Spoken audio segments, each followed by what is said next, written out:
बिस्मिल्लाहिर्रहमानिर्रहीम। अस्सलाम वालेकुम नाज़रीन, आऊं आहियां सुभान खोसो।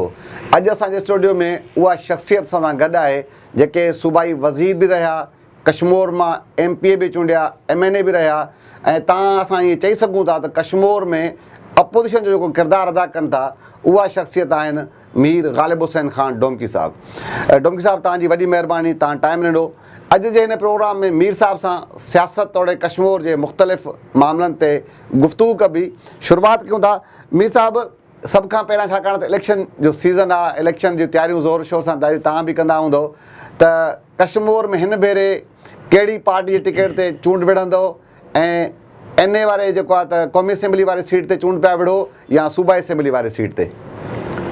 हिन महिल कहिड़े सीट ते असां इलेक्शन कॉन्टेस्ट कंदासीं क़बल वक़्तु आहे, छो त असांजो जेको हिकिड़ो पैनल आहे असां उन्हनि सां मशवरो करे लाहे अमल ठाहे पोइ बाक़ाइदा असां हिकिड़ो ऐलान कंदासीं ऐं इलेक्शन में ज़रूरु बीहंदासीं। पोइ उन में इन शइ खे मद्देनज़र रखी करे त नेशनल असेंबली में केरु वेंदो और सूबाई सीट ते केरु वेंदो, इन में सिर्फ़ु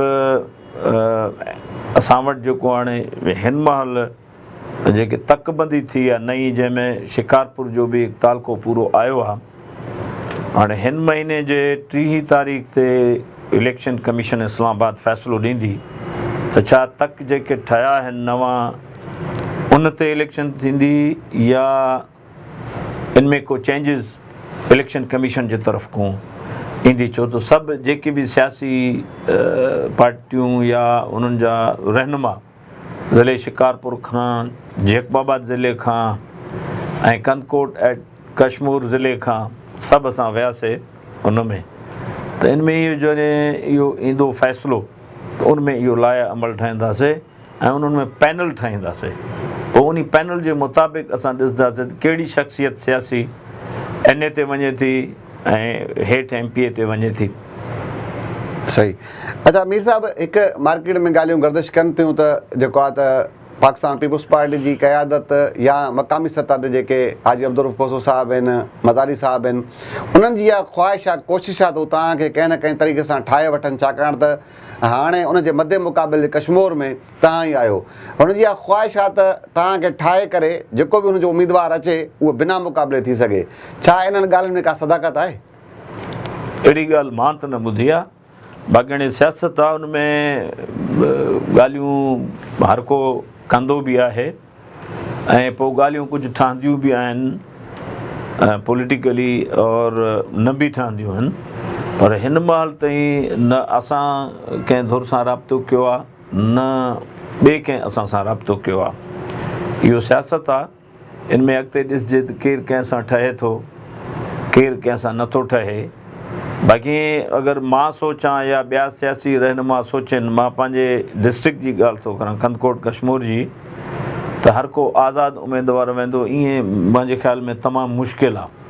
छो त असां वटि 3 सूबाई तक आहिनि, हिकु नेशनल असेंबली जी क़ौमी असेंबली जी सीट आहे। बिल्कुलु। त उन में मुक़ाबला ई थींदा। बाक़ी को अगरि ईअं सोचे थो त असां इनखे ठाहे वठंदासीं या कंहिं तरीक़े सां असां आज़ादु उमेदवार थियूं, उहे पॉलिटिकली ॻाल्हियूं आहिनि वॾियूं। ईअं न आहे जो को आराम सां वञी वेहंदो और पंहिंजो ग्राउंड ख़ाली छॾींदो। सही। ईअं न थींदो। इलेक्शन कॉन्टेस्ट कबी और सभु कंदा। सही सर। अच्छा मीर साहिबु, हिकिड़ी ॻाल्हियूं इहे मार्केट में हलनि थियूं, जेको तव्हांजो माना मेन इत्तेहादी आहे सरदार शमशेर ख़ान मज़ारी साहिबु, ज़रिया ॿुधाइनि था त छाकाणि त हिननि जा जेके पाण में मज़ारी साहिब जो हिकिड़ो ग्रुप ओॾां, सरदार सलीम साहिब जो ग्रुप हिकिड़ो ओॾां रुझान वारे पासे बि आहे, उहो ऑलरेडी नून लीग में आहिनि, हिननि जो जेको भाउ हुयो उहो बि नून लीग में हो। ज़रिया ॿुधाइनि था नून लीग हुननि खे नथी छॾे त भई तव्हां बि असां सां गॾु हुजो, ऐं पाण में किन मामलात हुननि जूं ॻाल्हियूं हलनि थियूं। अगरि सुभाणे हू पाण में ठही था वञनि त पोइ तव्हांजे हितां जो छा थींदो? न, ईअं न आहे। नून लीग में त ख़ैर अञा ताईं कंहिं बि ऐलान न कयो आहे। असांजे सूबे सिंध में शायदि हिकिड़नि कयो आहे। उहे जीअं हाणे ताज़ो सूबे सिंध में नून लीग जो सूबे सिंध जो सदर थियो आहे बशीर मेमन साहिबु, हिकु वॾो तालीम याफ़्ता ऐं तजुर्बेगार माण्हू आहे, IG थी रहियो आहे। सो ॾिसूं था त उहे केसि ताईं वञनि था, कहिड़े माण्हुनि खे आणनि था नून लीग में सूबे सिंध जे हवाले सां। ऐं नून लीग जो त मूंखे नथो लॻे एतिरो को ख़ासि इहो हुजे। जेके शख़्सियतूं आहिनि सियासी उहे खटाए सघनि थियूं, सही। बाक़ी आम वोट पूरे पाकिस्तान में हिन महिल अगरि आहे त सिर्फ़ु और सिर्फ़ु पाकिस्तान तहरीक इंसाफ़, उहो बि इमरान ख़ान सां आहे। सही ॻाल्हि आहे। बाक़ी ॿिए कंहिंजो सियासी हिन महिल वोट, कंहिंजो इमोशनल वोट जेको हुया, जीअं मोहतरमा बेनज़ीर जे वक़्त में पीपल्स पार्टी खे वोट हुया, उहा शइ हाणे सूबे सिंध में न रही आहे। ॾिसजे अॻिते छा थो थिए। बाक़ी नून लीग त जेको सूबो पंजाब खटींदो हो, तक़रीबन मां त ईअं चवां 100% या 80%, उहा नून लीग जी बि पंजाब में एतिरी न रही आहे। ख़ैबर पख्तूनख्वा में बि तव्हां ॾिसो त उते ई पाकिस्तान तहरीक इंसाफ़ आहे। हाणे इलेक्शन कहिड़े तरीक़े सां थिए थी, कीअं थिए थी, इहो वरी जॾहिं इलेक्शन थींदो या इन खां पहिरियों इहो ख़बर पइजी वेंदी। तव्हांजो त को नून लीग वञण जो इरादो न आहे न साईं? न, असांजो त को हाली को अहिड़ो इलाजु। अच्छा मीर साहिबु, थोरो हाणे माज़ी वारे पासे बि थोरो रुख़ था कयूं। मज़ारी साहिब सां तव्हांजो हिकिड़ो माना वॾनि खां वठी हिकिड़ो सिलसिलो रहियो अपोज़िशन वारो सियासत जे हवाले सां। वरी कुझु वक़्तु अहिड़ो आयो तव्हां मज़ारी साहिबु पाण में इतिहादी थियो, माना उहो वरी इतिहाद तकड़ में टुटी बि वियो। इहा बेवफ़ाई तव्हां कई या मज़ारी साहिबु कई साईं? वॾो इंट्रस्टिंग सुवालु कयो आहे, दिलचस्प तव्हां। बेवफ़ा केरु आहे या केरु न आहे, उहो त तव्हां सरदार सलीम जान ख़ान खां पुछो। पर मां ॻाल्हाईंदो आहियां सही ऐं सिधो ऐं सच। इन ॻाल्हि में मां कुझु बि ॻाल्हाए सघां थो। हिन महिल मीडिया आहे और काफ़ी माण्हू उनखे ॾिसंदा बि सही। उनमें असां सरदार सलीम जान जी मदद कई ज़िले जे नाज़मी में।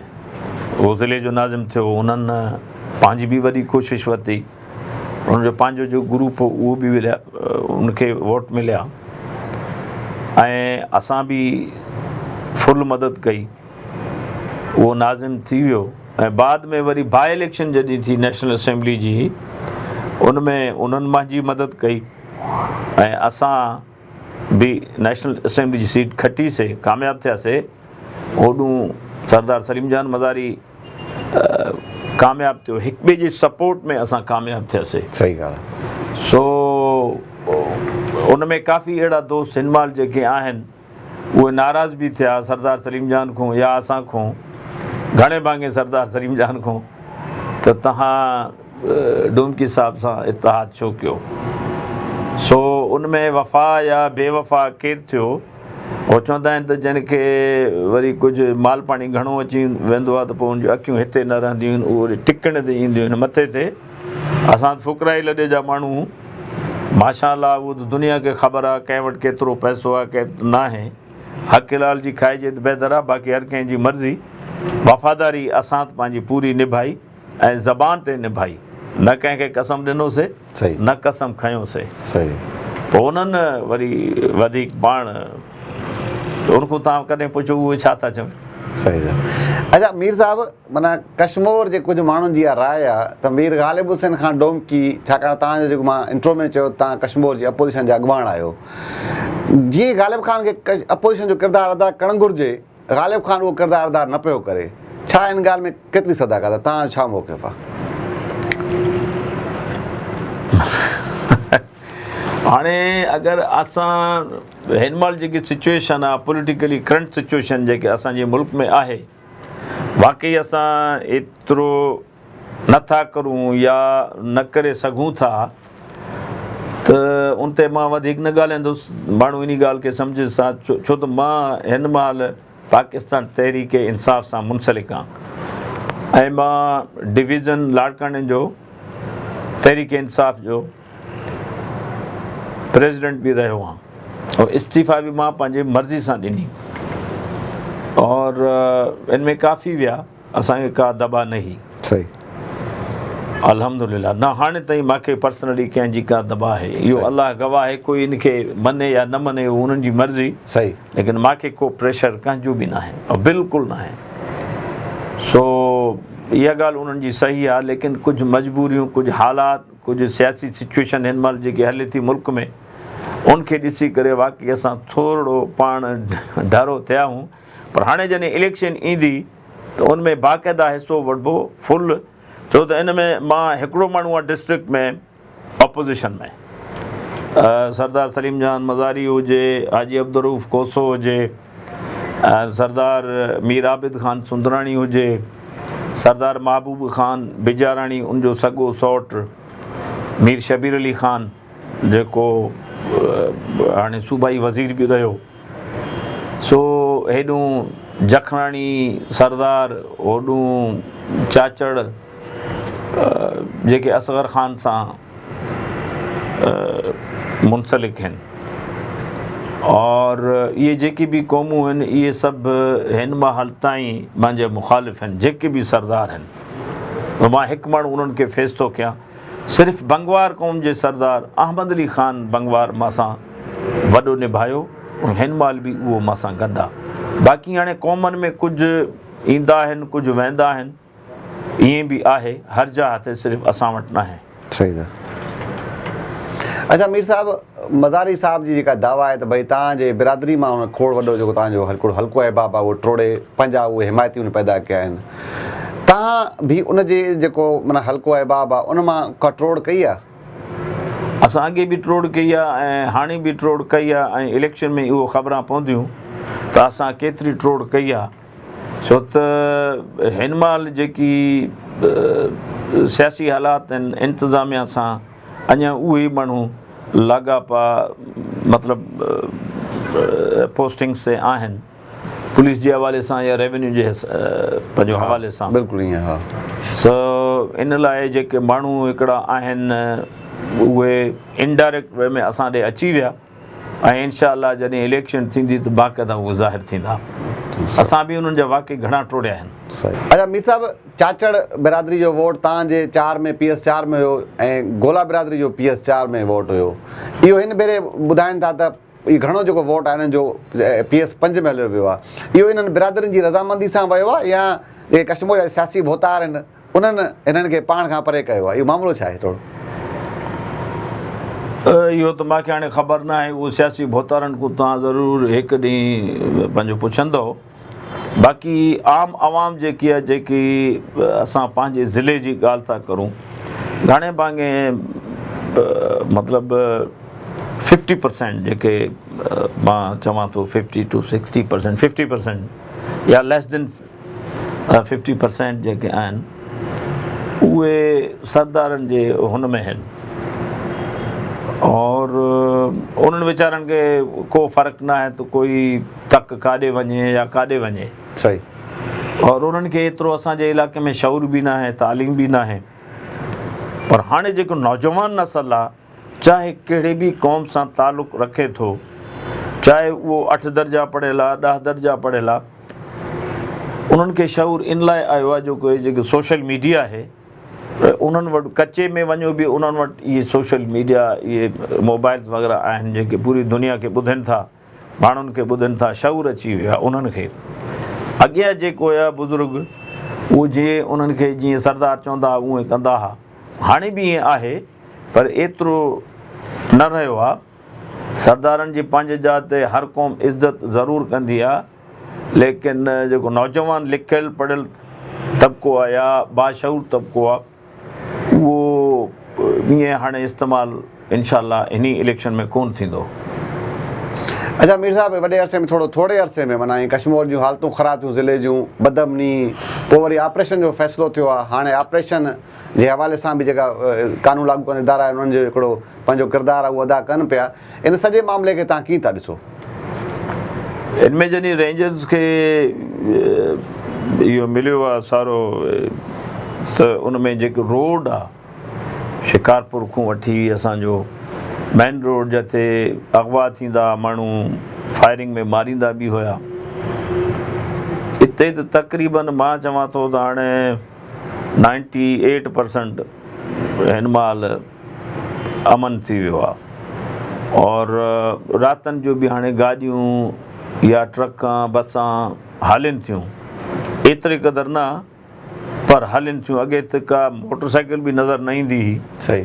इहो अमन त बाक़ाइदा रेंजर जे अचण खां पोइ वाक़ई बहाल थियो आहे। इहो इलाइक़े जो जा माण्हू जेके आहिनि हर हिकु माण्हू खे ख़बर आहे। बाक़ी रही कचे में जेके रहनि था उहे अञा ताईं ओॾे का रेंजर न वई आहे, कुझु ऑपरेशन थिया आहिनि और Aahista Aahista step by step जेके आहिनि इहे अॻिते वेंदा ऐं कचे में बि वेंदा और उते बि ऑपरेशन था। ॿुधो इहो आहे त उते बि पिकेट्स लॻंदा और जॾहिं रेंजर जा पिकेट लॻी विया बंदनि ते त पोइ इनशा ताला वॾी अमन बहाल वॾो थींदो ऐं माण्हू बि ख़ुशहाल थी वेंदा। अच्छा मीर साहब, आख़िरी सुवालु आहे, कश्मीर जेके सियासतदान आहिनि तव्हां समेत इन्हनि में जेको आहे त ख़ासि तौर सहाफ़ती जेका माना उन्हनि जे लाइ हक़ में कुझु थी वञे त ॾाढो सुठो लॻंदो आहे, ऐं अगरि हीअं थो थिए थोरो माना कंहिं साफ़ इहो तस्जियो बर्दाश्त खणी सवली सिंधी में चऊं, कश्मीर सियासतदान में छो न आहे? मां में त बर्दाश्त आहे, मां अॼु ताईं तव्हां साफ़िन खां अहिड़ी ॻाल्हि ई न पुछे जो मां कावड़ अचे।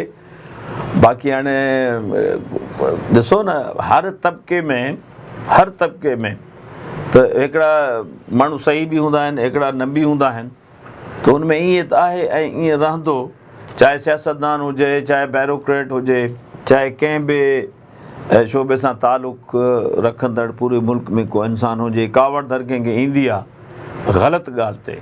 अगरि मां को ग़लति ॻाल्हि करां साफ़िन खे कावड़ ईंदी, अगरि साफ़ी को अहिड़ा सहाफ़ी जेको वन साइडेड थी करे क्वेश्चनिंग करनि, सवाल जवाबु करनि, त मां त सम्झी वेंदुमि त हे मूंखे छा थो चवे, छो थो चवे, कंहिंजे ज़बान थो ॻाल्हाए, त उनमें पोइ थोरी कावड़ ईंदी आहे। उनमें तव्हां बि माइंड न कंदा कयो।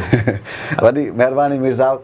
तव्हां जी नाज़रीन, तव्हां जेको आहे त अॻूणे सूबाई वज़ीर मीर ग़ालिब हुसैन ख़ान डोमकी जी गुफ़्तगू ॿुधी आहे। उनजो चवणु आहे त हिन भेरे हू हिकु भेरो ॿीहर कश्मीर में जी ऑपोजिशन जो किरदारु अदा कनि पिया, ईअं ई कंदा रहंदा ऐं इन सां गॾु गॾु जेके आहे चूंडनि वारो सिलसिलो आहे उन में जेके उन्हनि जा इतिहादी आहिनि उन्हनि सां सलाह मशवरे खां पोइ कहिड़ी सीट ते, इहो त कन्फर्म आहे त उहे इलेक्शन ज़रूरु विढ़ंदा, पर कहिड़े तक ते कहिड़ो उन्हनि जो जेको दोस्त आहे उहो बीहंदो, इहो फ़ैसिलो अञा हिननि न कयो आहे।